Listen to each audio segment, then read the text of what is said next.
Comme souvent, je me poste à ma place. Ma place est partout. Ma place est ailleurs.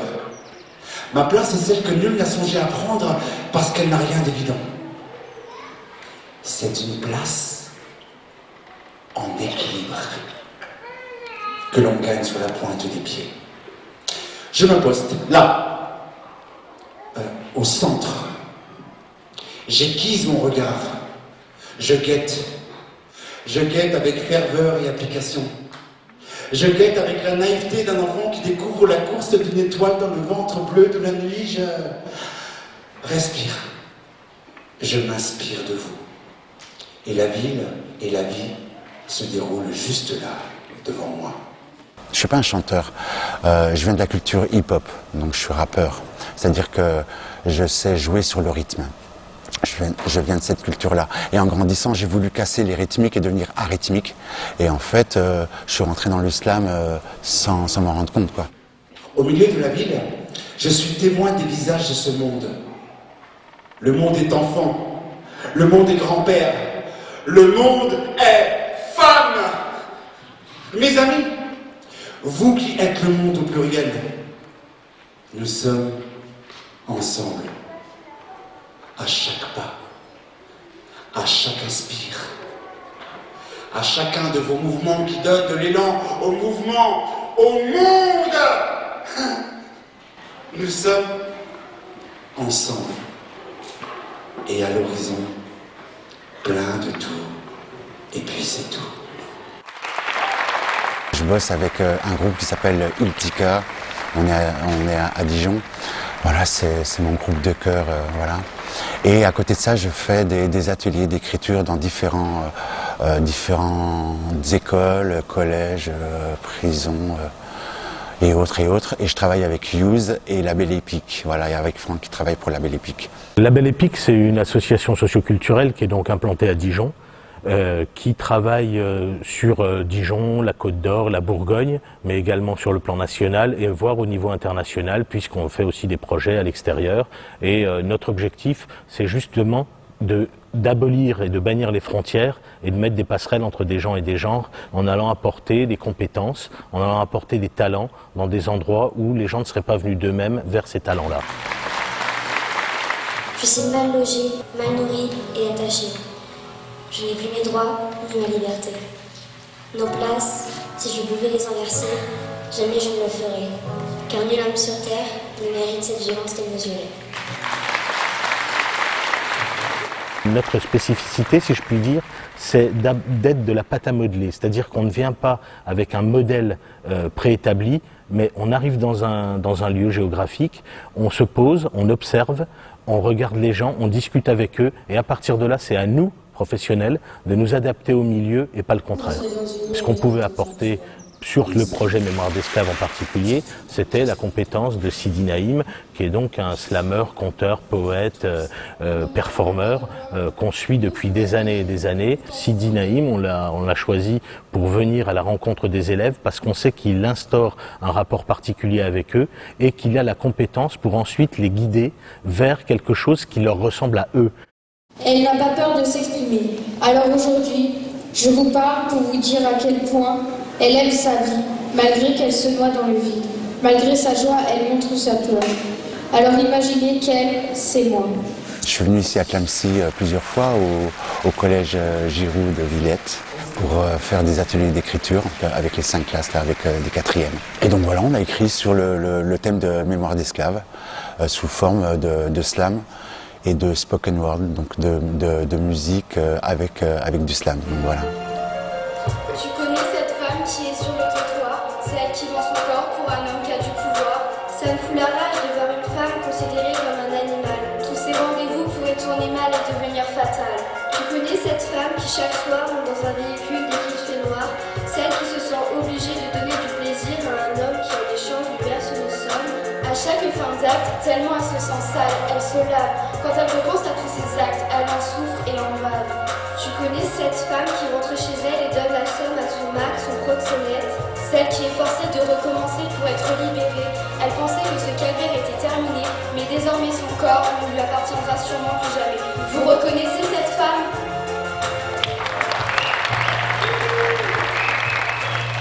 je me présente à eux en tant qu'animateur, en tant que grand frère, en tant que confident. Et c'est vrai qu'avec l'aide des professeurs, qui est vraiment super important, parce que moi j'arrive comme ça, c'est vrai qu'ils ont déjà fait tout un travail avec eux, quoi. Et donc j'arrive en me présentant comme ça en tant que grand frère, en leur disant on va parler de tout avec vos mots, votre vocabulaire, pour qu'on puisse après comprendre le fond de ce que vous voulez dire. Et donc voilà, donc on part vraiment sur la confiance et à partir de là, voilà, le thème c'était mémoire d'esclaves. Et donc tout de suite, en fait, ils ont pensé à toute forme d'esclavagisme qui peuvent exister. Elle pense qu'il faut qu'elle change, elle se noie dans ses complexes imaginaires et les émissions télé ne l'aident guère. Pourtant, on se rend compte que personne n'y prête vraiment attention. Tu te trouves belle, mais dans ta tête, ce n'est qu'oppression. La vie que tu mènes depuis n'est plus qu'illusion, car ce qui te forme toi, tu l'as eu avec ton pognon. Esclave. Ils comprennent bien que ça continue, quoi. Et donc ils le voient, et donc c'est pour ça que ça sort, voilà, qui parle de l'Asie avec les habits, qui parle effectivement des smartphones, du fait qu'on soit fiché, esclavage de ça, tout le temps obligé de dire là où on est, ce qu'on fait, à des gens qu'on ne connaît pas. Voilà, le travail sous-payé, voilà, tout ça, ils le voient bien, quoi. Le sexisme, l'homophobie, tout ça, à chaque fois qu'il y a une intolérance, ils le voient bien, et pour eux, le mot esclavage, ça représente voilà, une souffrance, la souffrance de quelqu'un qui subit quelque chose par quelqu'un d'autre, quoi, et ils se trouvent ça intolérable, voilà. C'est grâce à qui que nous avons tous nos gadgets? Hein? Dites-le moi. C'est pas grâce à notre pays, non, mais grâce aux petits enfants chinois. Nous devrions avoir honte de faire travailler des misérables enfants qui nous sont payés. Nous avons tout, tablettes, smartphones, vêtements, télé. Ce que j'entends dans le mot esclavage, c'est l'exploitation du personnage. Enfant ou femme, sur le coup, il n'y a pas d'âme. Ils ont cru que c'était des objets. Merci à vous. Je me réveille et je me dis, quand est-ce que ça suffit? Je veux être moi-même.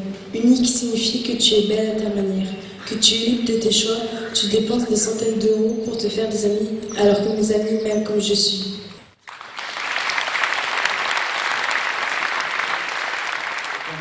Ma passion et ma liberté, c'est le foot. Je cours, je dribble, je marque et voilà. Le foot, c'est la liberté, je me sens comme un oiseau, j'ai envie de m'envoler et de partir encore plus haut, même si des fois on peut rencontrer quelques difficultés. Et donc là, après, de se retrouver sur scène avec les techniciens, la lumière, le son amplifié, d'un seul coup, ça résonnait et ils se sont dit, ah mince, ah ouais, c'est vrai, il y a un vrai impact quand je dis quelque chose, en fait. Là, c'est vrai, pour une fois, je vais être entendu pour de vrai. Et donc voilà, le slam apporte ça. C'est vraiment une sorte de, je trouve, une sorte de porte-voix, voilà. Et je m'aperçois qu'il y a beaucoup de personnes qui n'arrivent pas à dire des choses qui, par le biais du slam, sont ouverts au monde. Nous sommes partis ensemble faire le tour de cette petite île, un oasis. Après avoir fait le tour, nous sommes retournés à notre point de départ. Une fois arrivés à notre point de départ, nous nous sommes fait nos adieux. Car nous ne sommes pas sûrs de nous revoir.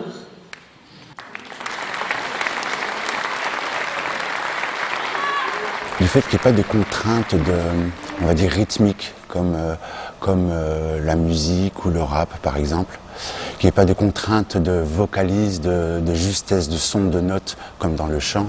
Il faut vraiment que le texte résonne, s'entende, parce qu'il est pas habillé par l'effet rythmique ou la mélodie, quoi. Donc tout s'entend. Et donc c'est pour ça que les jeunes slameurs et slameuses deviennent très précis, très subtils dans leurs plumes, et utilisent plusieurs techniques comme la rime, comme la répétition, comme d'autres choses. Et ce qui fait que ça libère tout ça en fait. On n'a pas cette contrainte de « ah je sais pas chanter, pas de problème, je sais pas rapper, pas de problème ».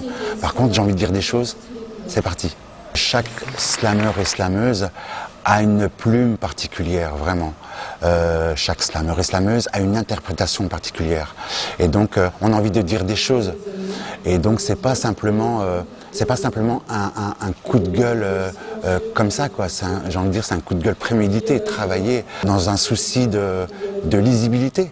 Mais la plupart des slameurs et slameuses que je connais, bien sûr, au contraire, ils disent tiens, écoute le dernier slam que je viens d'écrire. Et jamais ils disent que je viens d'inventer comme ça en mangeant une biscotte, quoi. Non, c'est pas ça l'idée. Et si je posais ma bouteille pensant à mon avenir, tourner la page, mais cela est impossible. Il n'y a plus d'espoir. Je n'ai ras-le-bol de cette connerie. Je réfléchis et trouve un moyen. Une corde, je me suis arrêtée là.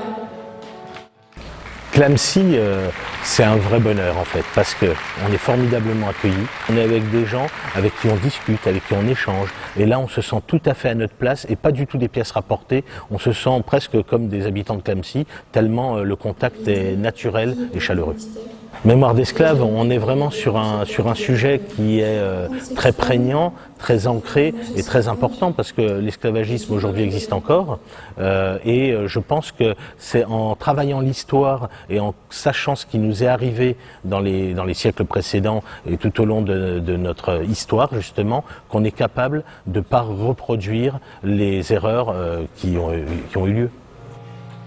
Autour de nous, drogue, alcool, maltraitance, injustice, délinquance, violence et pauvreté. Toutes ces choses me font penser que la vie n'est pas si jolie avec tous ces délits. Je donnerai tout pour que cela change, c'est de notre avenir que l'on parle.